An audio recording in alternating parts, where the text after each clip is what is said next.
주관하여 주옵소서. 예수님 이름으로 기도하옵나이다. 아멘. 추석 명절 잘 보내셨죠?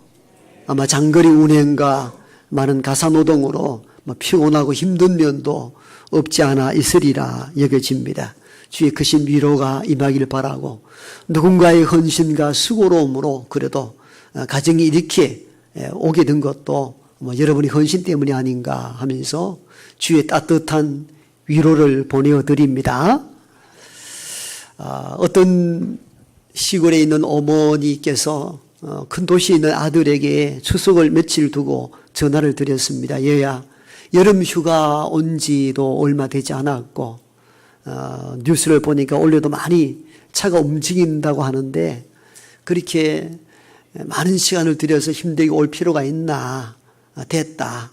좀 너도 몸 돌보고 해야지. 애들하고 또 같이 쉬었으면 좋겠다. 아들은 그래도 어머님 혼자 계시는데 안 갈 수가 있나요? 다녀와야죠. 예, 아니다. 이렇게 차가 밀리는데 10시간 넘게 이렇게 올 필요가 있느냐.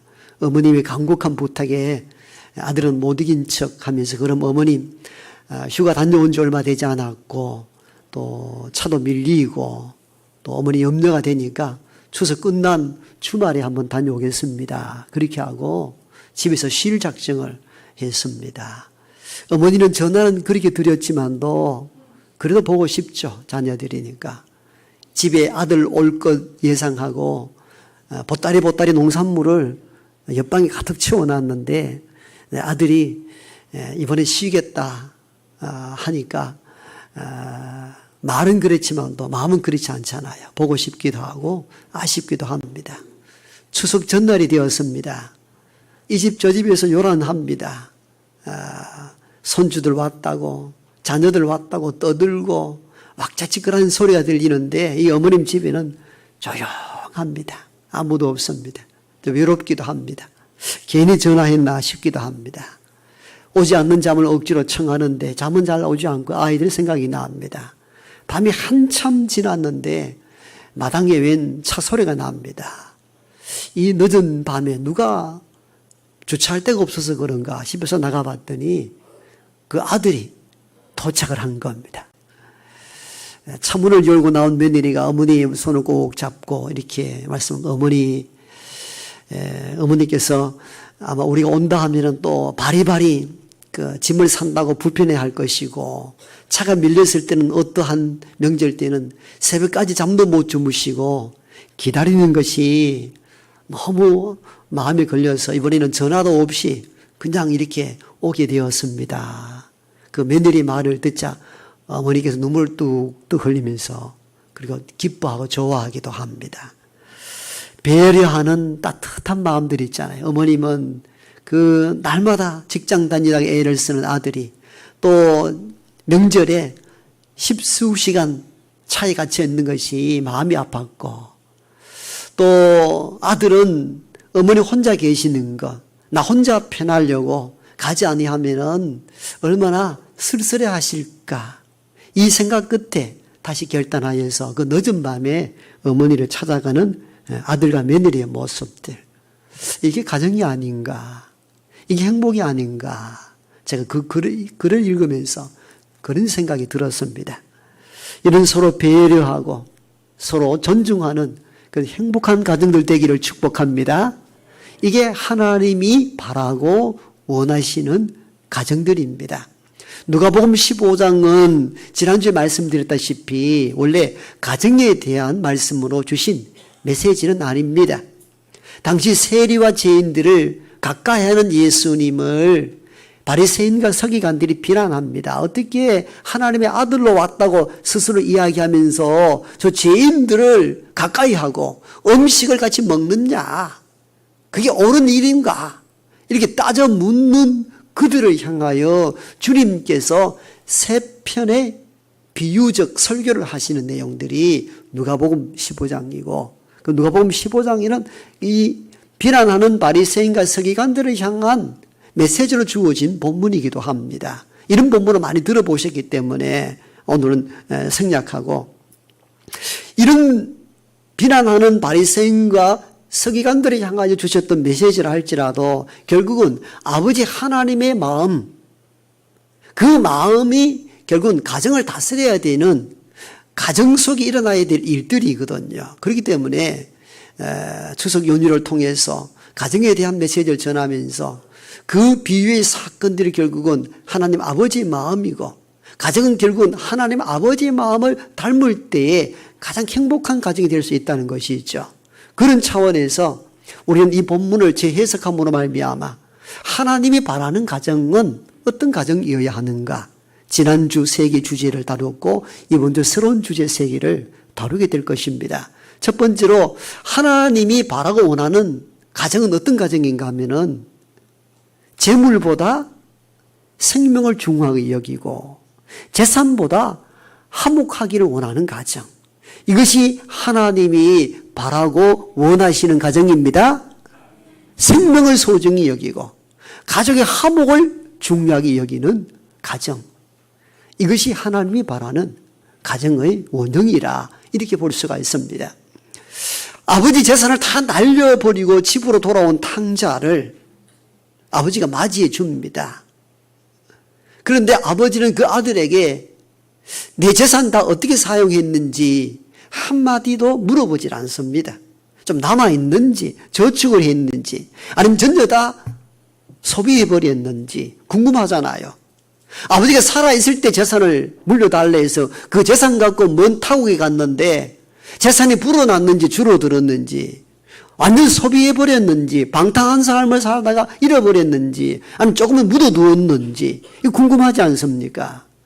그런데 우리가 본문을 읽어보면 그 재산에 대하여 아버지는 한마디도 물어보질 않습니다. 오히려 그 아들이 돌아왔다고 송아지를 잡아 잔치를 벌이잖아요. 여기서 우리는 그 아버지의 행동이 사실은 과하다 느껴지죠. 큰아들이 아버지에 대하여 분노를 표시했던 이유가 거기에 있습니다. 송아지 잡을 일은 아니라는 것이죠. 잔치 벌릴 일은 사실은 아니잖아요. 사실은 이 비유가 과하게 설정된 모습을 볼 수가 있습니다. 일상적이지 않잖아요. 아버지 재산을 창녀와 함께 날려먹은 아들이 돌아왔다고 송아지를 잡아 잔치를 벌인다. 이 설정 자체가 사실은 맞지 않습니다. 근데 왜 이런 표현, 비유를 쓰는가에 대한 내용들을 우리가 깊이 이해하면 하나님 마음을 알아낼 수가 있습니다. 우리가 살아보건대 또 살아가건대 재산을 모으는 것이 쉽지 않다는 것을 우리는 경험하게 됩니다. 월세에서 전세로 넘어가는 그 과정들이 험난합니다. 정말 허리띠를 졸라매어야 가능한 일들이 있죠. 전세에서 자가주택을 구입한다는 것은 더욱더 어려운 일들입니다.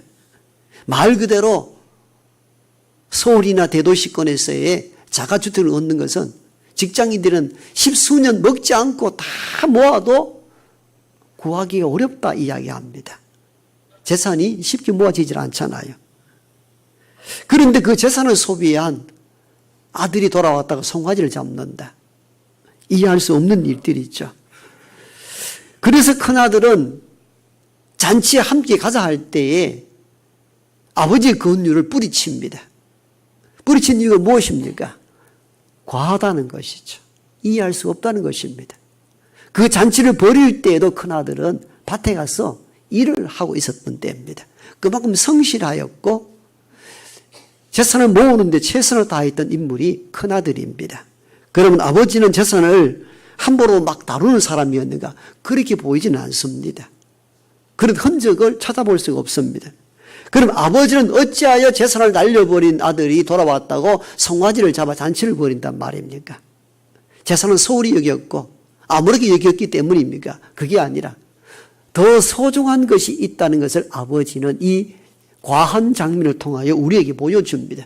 그것이 무엇인가 하면 재물이나 재산보다 생명을 더 소중히 여긴다는 아버지의 마음들이 송아지를 잡아 잔치를 벌이는 이 비유, 과한 사건을 통하여 아버지의 본심, 중심을 드러내 보이십니다. 즉 여기서 아버지는 하나님을 비유컨대 하나님 아버지는 우리에게 재산이나 물질보다 우리에게 생명을 요구하시고 생명에 살아있음을 더 귀히 본다는 것입니다.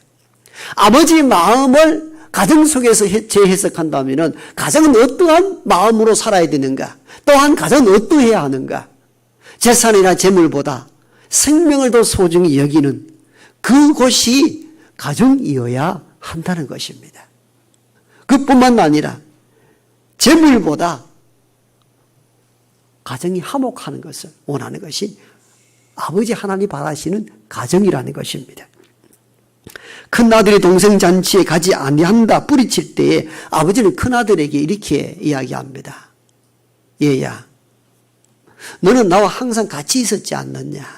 내 것이 다 너 것이다. 그러고 난 이후에 아버지가 잔치를 벌이는 이유에 대하여 자세하게 설명합니다. 얘야, 너 동생은 죽었다가 다시 살아났으며 잃었다가 다시 얻었기로 우리가 즐거워하고 기뻐하는 것이 옳지 않나? 이렇게 설명해요. 여기에서 아버지는 뭘 중요하게 여기는지를 알 수 있습니다. 큰아들은 재물에 대하여 관심이 있었지만도 아버지는 재물보다 생명에 더 관심이 있었습니다. 큰아들은 아버지의 살림을 창녀와 함께 먹어버린 주로 살림, 재산에 대한 관심으로 많이 이야기합니다만은 아버지는 재물이나 재산에 대한 이야기를 하지 않습니다. 생명에 대한 이야기를 합니다. 얘야, 네 마음은 안다. 동생이 허랑방탕하여 재물 잃어버린 건 알지만도 죽었다가 다시 살아났고 잃었다가 다시 얻었지 않느냐. 그러니까 내가 어찌 기뻐하지 않겠는가. 이게 아버지 하나님의 마음이셨습니다. 우리가 일반적으로 이 본문을 해석할 때 마찬가지입니다. 죄와 악에 노출되어 살아가는 영혼들도 하나님은 다시 돌아올 때에 기뻐 받으신다는 것입니다. 이와 마찬가지로 가정은 어떤 가정이 되어야 하는가? 너희 양반아, 이 재산 다 소비하고 이게 살림살이냐? 못 살겠다가 아니라 그 영혼이 회개하고 돌아왔을 때 지난 방탕하여 잃어버린 재산에 대하여 묻는 것이 아니라 생명이 돌아옴에 대하여 감사할 수 있는 가정이 되어야 합니다. 이 가정이 온전한 가정인 것이죠. 그리고 그 가정에 돌아왔다 할지라도 화목하지 않는다면 불편하잖아요. 그래서 억지로 흥을 돋구기 위해서 한 아버지의 행위가 송아지를 잡아 잔치를 벌인 것입니다. 그렇게라도 흥하게 하여 무너진 가정의 화목을 회복하자 했던 것이 본문에 나오는 아버지의 마음이셨습니다. 오늘날 저와 여러분의 가정들이 이처럼 재물보다 생명을, 재산보다 화목을 꿈꾸는 복된 가정들 되기를 축복합니다. 오늘날 많은 가정들이 위기에 빠진 이유가 어디에 있습니까? 생명보다 재물을 더 선호하고 화목하기보다 재산의 분쟁 때문에 가정이 불행해지고 위기에 치닫게 된 것이죠. 오늘 이 비유를 통하여 우리는 아버지 하나님 마음을 갖고 있는 가정들 되어서 물질보다는 생명을, 재물보다는 화목을 꿈꾸는 복된 가정들 되기를 원합니다. 어떤 두 형제가 먼 여행을 떠났습니다. 개나리 보찜 하나씩 메고 떠났는데 이게 웬 횡재인지 형이 가다가 금덩이를 하나 주웠습니다. 개나리 자기 보찜 위에 금덩이를 쥐고 가는데 그 이전에는 둘이 깔깔거리고 이것저것 재미있는 이야기하고 아름다운 산과 강에 대한 이 품평을 늘어놓고 하더니 금덩이를 줍는 순간부터 말수가 줄어들기 시작합니다. 형은 이런 생각합니다. 그래도 내가 주었는데 아무리 형제지만도 내가 많이 갖는 것이 맞다. 이 생각을 하게 되고 동생은 형이 저 금덩이를 가지고 혼자 도망갈까 말까 계속 이게 관심이 쓰입니다. 그러다 보니까 아름다운 산과 강도 아름답게 보이지 않습니다. 그냥 하나의 사물로 보입니다. 서로 견제하고 서로 바라보는 것이 다르다는 사실을 느낍니다. 스스로도 느끼잖아요. 배를 타고 또 다른 곳으로 이동을 하는데 강 한가운데서 형이 보찜을 풀고 금덩이를 강물에 던져버립니다. 형이 알게 된 것이죠. 이 금덩이가 두 형제를 분리시키고 이 금덩이가 여행다운 여행을 하지 못하게 한다는 근본적 문제거리라는 사실을 인식하게 되고 강물 한가운데 금덩이를 던짐으로 비로소 두 형제가 자유로워지고 보는 산과 강들이 다시 아름답게 보이게 되더라는 것입니다. 오늘 가정이 불행해지고 분화의 모든 씨앗을 보십시오. 그 한가운데는 주로 재물이라는 것이 덩간이 있습니다. 두 형제 가운데에 금덩이가 주어졌을 때에 말수가 줄어들고 서로 견제하고 바라보는 그 모습들이 오늘날 가정 속에 그대로 투영되고 있습니다. 하나님은 잠언을 통하여 이렇게 말씀합니다. 마른 떡 한 조각만 있고도 화목하는 것이 제육이 집에 가득하고도 다투는 것보다 나으니라. 아멘. 생명을 중시 여기고 화목하는 복된 가정 되기를 원합니다. 이것이 하나님이 바라는 가정입니다. 두 번째 하나님이 바라는 가정은 어떤 가정인가 하면요. 실패하고 실수했을 때에도 돌아갈 수 있는 가정 되어야 합니다. 자, 탕자가 돈이 있을 때에는 친구가 많았습니다. 여러분, 우리가 세상살이 그렇습니다. 내가 어떤 직분이나 권세가 있고 돈이 있을 때는 친구들이 따릅니다. 알지 못한 사람들도 따라옵니다. 여러분, 꿀이 있는 것에 많은 벌과 납이 모이듯이 꿀이 있는 곳에 사람은 자연스럽게 모이게 됩니다. 그런데 그 꿀이 다 하면 어떻게 합니까? 다 날아가고 없듯이. 인생사 여러분 경험했죠? 내가 떵떵거리고 잘 뜰 때 그렇게 많은 사람들 전화 받고 찾더니 내가 사업에 부도가 나고 어려움 당했을 때는 전화조차 받지 않는 경우도 생깁니다. 참 쓸쓸합니다. 참 비정한 세계이죠. 혹시나 돈을 빌려달라 할까? 그런 마음도 없는데 피하는 것을 우리는 경험하게 됩니다. 탕자가 이 경험을 하게 됩니다. 본문 그 위로 보면 이런 고백이 나옵니다. 내가 정말 돼지가 먹는 그 음식을 먹으려 해도 나에게 그걸 충분히 주는 자가 없었다. 이렇게 기록되어 있습니다. 즉 친구가 다 떨어져 나가고 없는 거예요. 아무도 그를 맞이해 주는 사람이 하나도 없습니다. 참 비정한 세상입니다. 그때 탕자는 아버지 집으로 돌아가리라 작정합니다. 그런데 여기서 우리는 궁금한 것이 하나 있습니다. 여러분 같으면 아버지의 재산을 나눠달라 해가지고 가져가서 방탕한 삶으로 다 소진해 버리는데 아버지 집으로 돌아가겠습니까? 제 같아도 안 갈 것 같습니다. 자존심 상해서라도. 얼마라도 좀 갖고 가야지. 아무것도 없이 거짓골로 어떻게 들어갑니까? 그런데 본문은 비유를 이렇게 해석합니다. 그때 아버지를 기억하고 돌아가리라 작정했다는 겁니다. 이게 어떻게 가능할까요? 이게 또 과한 설정이 아닐까? 이런 생각을 해봅니다만은 본문을 전체 읽어보면은 탕자가 그럼에도 불구하고 아버지 집으로 돌아가겠다 마음먹은 결정적인 이유가 몇 가지 기록되어 있어요. 그건 아버지의 넉넉한 품성. 이 아들이 알았어요. 왜? 재산을 나누어 달라 할 때도 아버지는 별 말씀 없이 나누어 줘버립니다. 이 아들이 실패할 줄 알면서도 나누어 준 것이죠.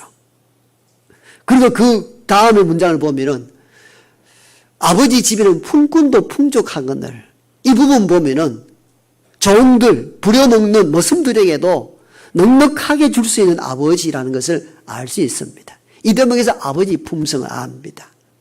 그래서 이 세상의 친구들이나 지인들은 내가 실패하고 아무것도 없을 때, 이익될 만한 것이 없을 때 돌아갈 수 있는 곳이 안 되지만도 아버지는 내가 실패하고 실수해도 돌아가기만 한다면은 품어줄 수 있는 아버지라는 인식을 갖게 된 것이죠. 그러니까 돌아가게 된 겁니다. 내가 돌아갔을 때에 야단받고 죽을 정도로 매를 맞는다 생각하면은 절대 돌아가지 못했을 것입니다. 자기를 아버지를 아니까. 돌아갈 수 있는 근거는 어디에 있는가? 아버지의 넓은 품. 못난 내가 회개하고 돌아섰을 때에 받아줄 수 있는 가정. 이게 확신이 될 때에 돌아갈 수 있는 것이죠. 이건 뭘 의미하는가 하면은 왜 죄인과 세리를 가까이 한다고 비난하는 그 바리새인들을 향하여 이 비유를 했겠습니까? 바리새인과 서기관들아, 너희도 하나님 믿지? 그런데 하나님 어떤 하나님인지 아시는가? 우리가 잘못됨을 인식하고 회개하고 돌아섰을 때에 우리가 내치지 않고 넉넉한 하나님 품으로 안아줄 수 있는 아버지 하나님이야. 그 지금 비유를 통해 이야기를 하고 싶어 하는 거예요. 이와 마찬가지로 오늘의 가정은 어떤 가정이 되어야 하는가? 가족 구성원 중에 실수하고 실패하고 잘못한 가정이 있을 수 있습니다. 완벽한 가정이 어디 있습니까? 세상 살다가 헛된 짓을 하고 하지 말아야 될 일을 하는 경우도 종종 생깁니다. 그런데 그 일로 끝이 나는 가정이 많습니다. 하나님이 바라고 원하는 가정이 어떤 가정인가? 그럼에도 불구하고 돌아왔을 때 품을 수 있는 가정이 되어야 된다는 겁니다. 그것이 아버지 하나님의 마음이고, 가정은 아버지 하나님의 마음으로 때로는 실수와 실패와 죄와 악을 지었다 할지라도 회개하며 돌아왔을 때 수용할 수 있는 가정, 이런 가정 되기를 축복합니다. 이 가정이 하나님이 바라고 원하는 가정입니다. 마지막 세 번째 하나님이 바라고 원하는 가정은 집을 떠난 나를 기다려주는 가정이어야 합니다. 누가 기다려줍니까? 근데 오늘 본문을 보면요, 그 위쪽 다 읽지 못했습니다만, 이 탕자가 창녀와 함께 제사 먹고 날아버린 이 탕자가 집으로 돌아오는데, 본문은 그렇게 기록돼요. 거리가 뭔데, 상거가 뭔데, 거리가 아주 멀어요. 먼데 아버지가 먼저 보고 달려가서 그 아들을 끌어안고 입을 맞추는 장면이 나옵니다. 자, 아버지가 풍문을 지켰으면 좋겠다는 이 생각이 들지 않나요? 그죠? 아버지가 뭐가 그리 답답합니까? 답답한 것이 없잖아요. 답답한 일은 탕자예요. 그렇잖아요. 이게 주객이 전도되어 있다는 느낌이 안 들어요.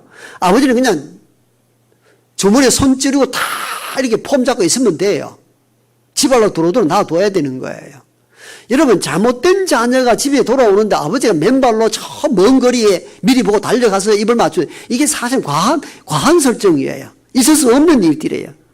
어느 집이 이렇게 합니까? 근데 이 본문을 잘 이해해야 되는 이유가 여기 있습니다. 이건 뭐냐면, 그동안에 이 탕자를 아버지가 계속 기다렸다는 것을 의미합니다. 그만큼 기다렸다는 거예요. 오기만을 기다렸다는 거죠. 이것이 아버지 하나님의 마음입니다. 우리가 세상 가운데 죄와 악에 범하여 세상 살아갈 때에도 하나님은 목을 빼고 저와 여러분들이 돌아오기를 고대하십니다. 기다리십니다. 그래서 하나님 아버지 은혜라 말하는 거예요. 기다릴 수 있는 상황이 아니잖아요. 기다려줘야 될 상황이 아니란 말이에요. 그럼에도 불구하고 기다리시는 분이 아버지 하나님이라는 겁니다. 이와 마찬가지로 오늘의 가정은 어떠해야 하는가? 집을 떠나 방탕한 삶을 산 이들이 그래도 내 가족은 나를 기다린다는 신호를 줄 수 있는 가정이 되어야 합니다. 내가 돌아가면은 야단 맞고 혼날 걸 생각하면은 누가 언뜻 돌아서기를 작정하겠습니까? 돌아서기가 어렵습니다. 그때는. 노숙자 사역을 하는 어떤 목사님의 글을 보니까요, 전에도 말씀드렸듯이 노숙자 중에는 집이 있고 가족들이 있는 이들이 의외로 많더라는 겁니다. 너무 놀랐다는 것입니다. 우리는 노숙자 이렇게 하면 집도 없고 자녀도 없고 가족도 아무도 없는 이들이 노숙한다 생각하잖아요. 그렇지 않더라는 거예요. 상당수가 애들도 있어요. 부인도 있어요. 집도 멀쩡히 있어요. 그래서 이 사역하는 목사님이 물었다는 거예요. 아니, 가정도 있고 자녀도 있는데 왜 집으로 돌아가지 않느냐고. 돌아가라고. 그때 대부분의 노숙자들이 이렇게 대답을 하더라는 겁니다. 목사님, 제가 집에 안 들어갔겠습니까? 들어갔습니다. 들어가 봤는데 견디기가 어려웠습니다. 내가 돌아오기를 기대하는 것이 하나도 없다는 것을 알았습니다. 나를 바퀴벌레 대하듯 대하는데 어떻게 거기에서 내가 견딜 수가 있겠습니까? 차라리 아스팔트, 시멘트 바닥, 여기가 차라리 편합니다. 뭘 의미하는지 이해가 되시죠? 그래서 많은 이들은 그런 얘기를 합니다. 오늘날은 하우스는 있대, 홈은 없다. 즉 집은 있는데 가정이 없는 시대를 살아가더라는 겁니다. 멀쩡한 하우스, 아파트 하우스는 있는데 가정이 없는 거예요. 가정이 없는 거죠. 나를 기다리고 내가 돌아오기를 원하며 소망하는 가정들이 많지 않더라는 겁니다. 그러니 어찌 그것으로 돌아갈 수 있느냐는 겁니다. 가정은요, 누군가 실패와 좌절하여 멀리 떠나 있을 때에도 그 영혼이 돌아오기를 고대하고 기다릴 수 있는 가정이 되어야 합니다. 그래야 돌아갈 기회를 잡을 수가 있는 거죠. 옛날에 부흥사들이 이런 예화를 참 많이 들었던 것으로 기억되고, 여러분들도 저도 잘 아는 내용들입니다.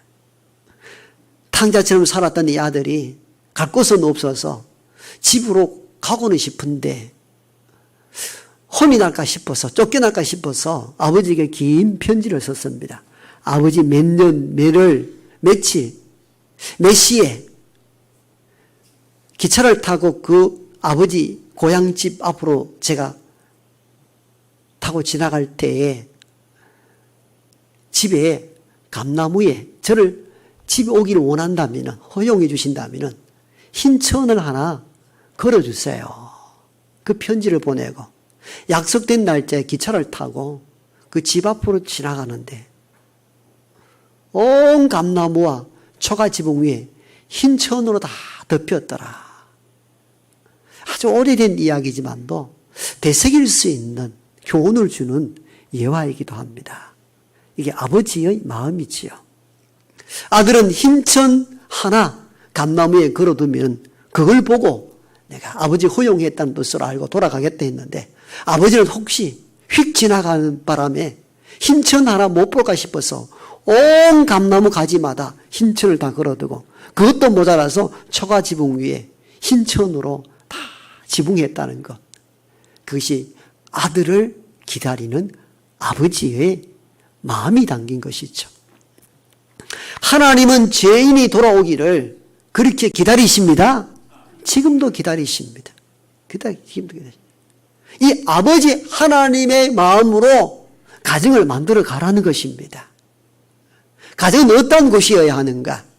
집을 떠나 실수와 실패를 거듭해도 누군가 나를 기다려주는 것. 여러분, 세상은 그러한 사람을 기다려주는 곳이 없습니다. 오히려 멀리합니다. 피합니다. 그러나 가정은 그런 가정이 되어서는 안 됩니다. 실수와 실패를 해도 언제나 나를 기다려줄 줄 아는 가정. 가기만 가면 품어줄 수 있는 가정이 되어야 합니다. 이게 하나님이 바라고 원하시는 가정입니다. 가정은요, 재산이나 재물보다 생명을 소중히 여기고 화목하는 것을 원칙으로 삼는 복된 가정이 되어야 합니다. 그것이 참된 가정이고, 때로는 실패했을 때도 돌아왔을 때 넉넉히 품어주는 하나님이 바라고 원하시는 복된 가정이 되기를